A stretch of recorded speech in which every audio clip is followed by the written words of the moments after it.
Okay guys, welcome back to the course. In this lecture, I'm going to take a look at the groups in Mixer channel. So, you can group things together in the Mixer, and why should you use groups in the Mixer? And this is because, one, you want to organize your different instruments together. So let's say that you have a lot of different individual drums. For instance, you have, let's say, a kick drum, you have some hi-hat samples there, you have snares, you have toms and different stuff. You want to group them because you want, in your final project, you want all of these different individual drum samples to sound like one. You want them to sound like one drum set, And this is why it's very important to group things together.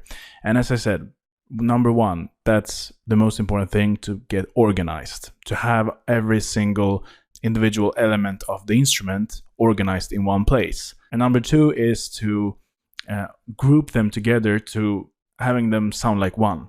So you want to compress and treat every single individual instrument in the group, and then you want all of those sounds to sound like one. And you want it because you don't want your track to sound very like it's done on a computer, It depends, of course, of what kind of music you're producing, but most often, in my case, I've always created projects and big productions when grouping things together, and you want them to sound like one, basically. So I will demonstrate how I do it in the Mixer, how I group things together. So let's say that we create a drum beat here. So let's go to the channel rack, and I'm going to import different individual drum elements here. So let's find a kick drum here that I want to use. Very nice. So let's program a basic kick sample there. Cool. So now let's go to a hi-hat here.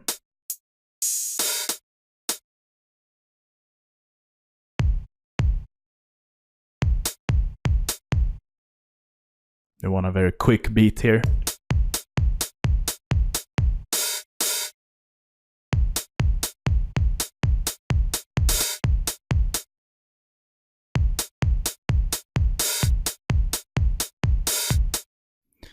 Nice. So let's see what we have here. Let's go with a snare.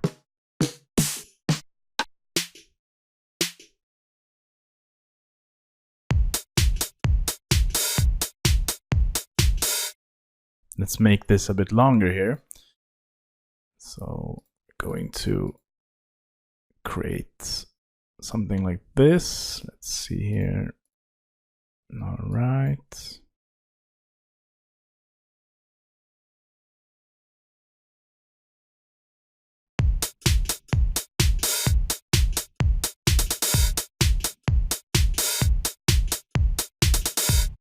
So it's a very, very nice and basic, simple beat.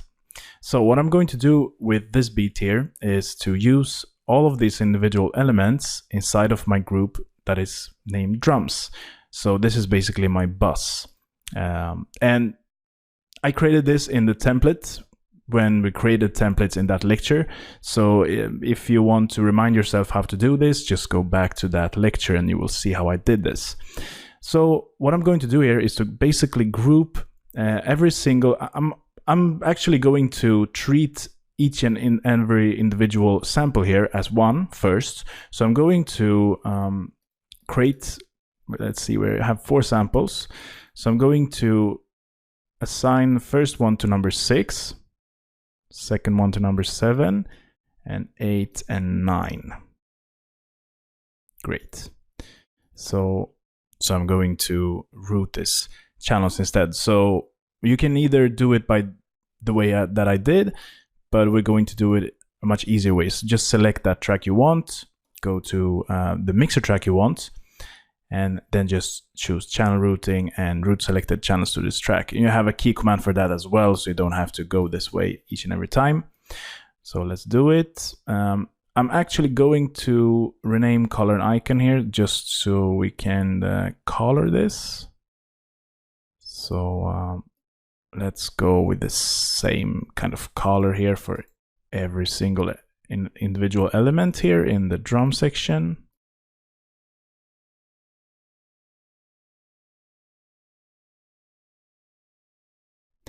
Nice. So now just select that.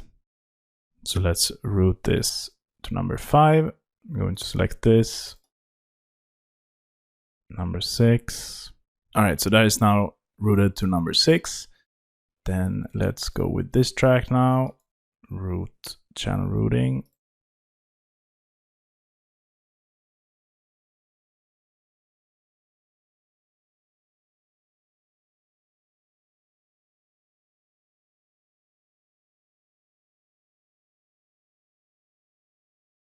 Don't want this to be routed to anywhere for now. And we want this one to be to number 6.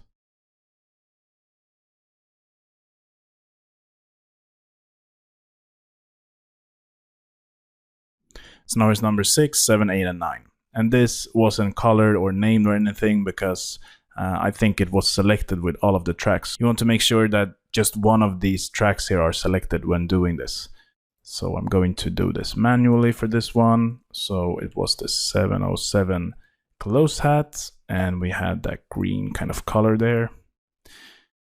Very nice. So now we have the group here with these 4 tracks. And we could group these together to one single group, but I'm going to use them as a bus. So I'm going to have these 4 tracks separate, and then we're going to route all of these 4 tracks to this bus here. And in this bus, we're going to treat the drum section as one. Very easy to do so in FL Studio. You just select the track you want, and then go to the bus here, and just click this arrow here. Now you can see it's going, the signal is going here. And it's also going to the master. So we want to delete the master here. We want the sound to go first to our drum bus. And then from our drum bus, you can see it's a cable that goes from the drum bus to the master. So the signal will actually flow from this channel here. The individual sound will travel to the drum bus, through the different drum bus plugins here, and then to the master. So we want to do this with all of the different sounds that we have here. So just go to that, and same thing goes here. So now all of these sounds here will travel through our drums bus here and then to the master. Let's play it now.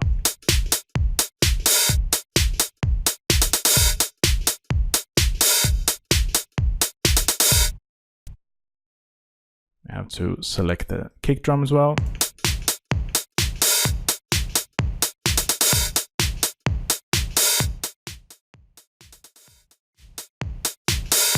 So now you can see we can treat all of these sounds with just one volume meter here. So let's say we want to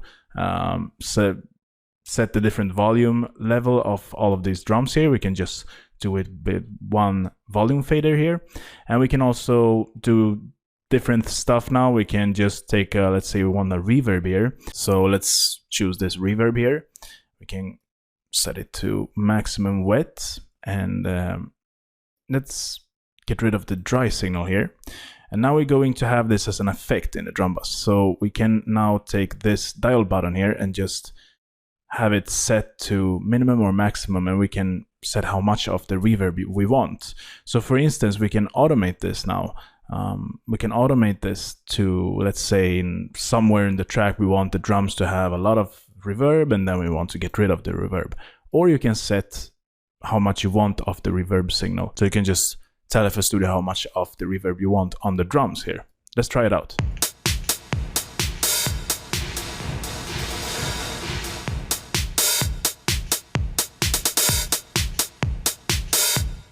And as you remember in the previous lecture, where we created the templates for FL Studio, we also created the buses for the different instruments. So you can see now we have our compressor, and it's already doing its job for the drums. So we actually don't need to make anything in the compressor here, other than if you wouldn't like the sound of the compressor, of course. But just a preset, just a drum preset for the compressor, and that will make your drum sounds sound like one rather than individual samples. So it's already doing its job there, and you don't actually need to do anything if you have all of these set up in the templates that you're starting out with. So you just basically import different samples, throw them in there, then you route all of the drums to the drum bus here, and you're basically good to go, you know. So you can just start to arrange your track and work very, very fast within FL Studio.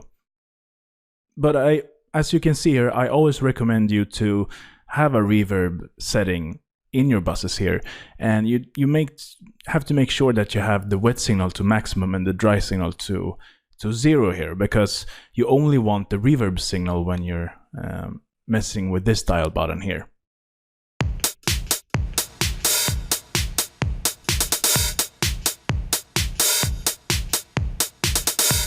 Same goes with EQ. Now we have the kick drum here as well. So the kick drum's bottom is going away because we have this. So let's exclude the kick drum from the drums bus here. So let's go to the kick drum here, and we're going to take away the cable and just route it back to the master basically.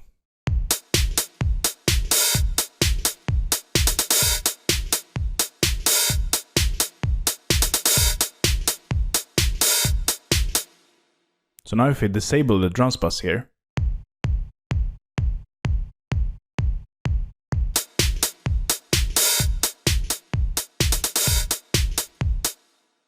very basic to do so.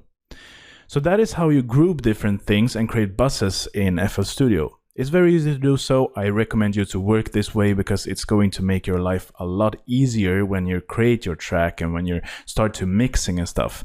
And I always recommend you to do this while producing, and not just thinking of it like, oh, I will handle this later on in the mixing stage, you know, and just throwing that problem away and just getting messy, because you're going to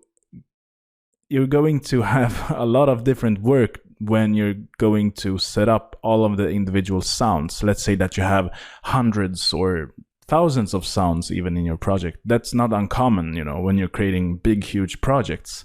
And let's say that you have 500 sounds, for instance, and then you have to set it up everything in mixing stage. Let's say you want to have every individual sound in their own like mixing channel here. Then it's going to be a lot of work for you. So I don't recommend you to do that when you're like mixing. You have to do it when you're producing. That way it's going to be a lot easier to go to the mixing stage. I will show you when I create the full track how I work, and you will see that the mixing stage is actually going to be very, very short. It's not going to be a lot of mixing, and this is how I notice how other big producers out there that I worked with, how they handle the mixing stage, because the mixing stage is very important. You need to level your different sounds. You need to, and that is actually the most important thing in the mixing stage. It's just to level different stuff with the volume level basically. And then just EQ, of course, and compression and other stuff like that. But it's going to be a lot easier to handle the different EQ section and the compression, for instance, and other stuff like that when you have volumes already set. So when you produce, you group your different sounds together, you set the volumes for them when we're producing, and then when you go to the mixing, it's just basically EQ and compression, and that's all in the mixing. And I'm going to show you exactly how I do that when I create the track, so you will see everything of that. All right, guys. So I hope to see you in the next lecture.